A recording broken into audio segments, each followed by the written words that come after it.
Nel campionato di Serie D Girone I, Akragas sempre più giù, perde pesantemente a San Cataldo per 4 reti a 0 ed ora con l'umore sotto i tacchi guarda al proprio futuro sperando in un miracolo calcistico. La compagine di Templi menomata nel reparto arretrato per alcune assenze importanti non riesce a frenare le folate offensive dei padroni di casa ed incassa una quaterna di reti che ha profondamente deluso i quasi 200 tifosi arrivati al Valentino Mazzola e speranzosi in un ben altro risultato. Le reti di Sene portano la firma di Montaperto, una doppietta di cui una sul rigore, poi l'altra rete è stata di Tedesco e quindi Gueye nel pieno recupero. L'Akragas ha giocato in inferiorità numerica per l'espulsione di Dimo Dugno per doppio giallo. La classifica diventa precaria e mentre le dirette rivali guadagnano punti importanti, il distacco biancazzurro aumenta. E domenica prossima sarà sfida all'Essenetto contro la Nuova Egea. Questi i risultati della giornata: Castrum Favara Licata 0-0, Città di Sant'Agata Siracusa 0-1, Locri Paternò 2-2, Nissa batte San Biase 2-1, e poi c'è Novigea Virtus Cireale 2-0, Pompei Vivonese 0-3, Ragusa Regina 0-1, Sagatadese Akragas 4-0, Scafatese Enna 0-0. Ed ora il dopogara con il tecnico Favarin che analizza la sconfitta.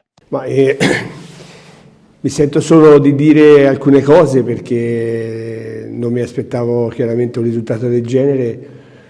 L'unica cosa che posso fare da parte mia è chiedere scusa a questi tifosi che ci hanno seguito, chiedere scusa alla società perché mi prendo io la responsabilità, perché sicuramente dopo la partita di domenica mi aspettavo una reazione diversa, una voglia diversa, una convinzione diversa di fare una partita certamente non semplice, in un campo non semplice, un atteggiamento sicuramente diverso da quello che noi abbiamo messo in campo.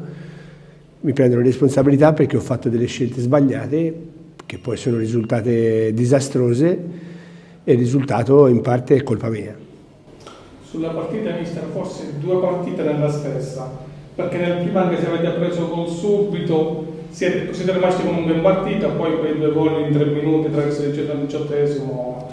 Vabbè, ma sono tutte purtroppo situazioni per colpa nostra. Non si può perdere una palla perché uno fa un dribbling in uscita, perde palla e si prende gol.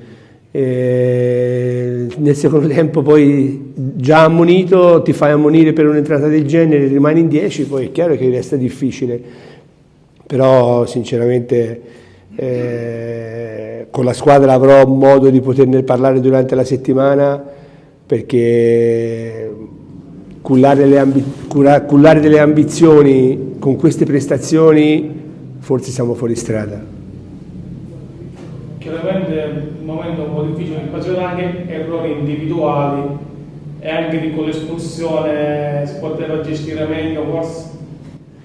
Gestire meglio, avevamo appena cominciato il secondo tempo, è chiaro che poi con l'andare del tempo si sperava di rimanere in partita e poi gli eventuali cambi potevano essere fatti, lui era già ammonito, quindi si poteva fare una considerazione diversa. Siamo rimasti in 10 subito, quindi non abbiamo avuto nemmeno il tempo di poterla fare.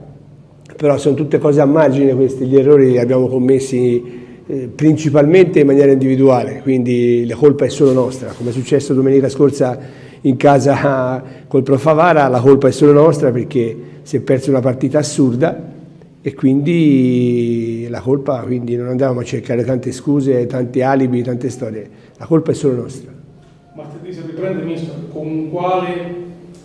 come si riprende martedì? Anche perché la situazione è quante speranze dà a da squadra? Ma non so io i risultati delle altre squadre, io guardo in casa mia, le speranze possono esserci se cambiamo atteggiamento, con questo atteggiamento, con questo atteggiamento che andiamo in campo, come con questo atteggiamento che si affrontano certe partite, è difficile venire fuori da là sotto.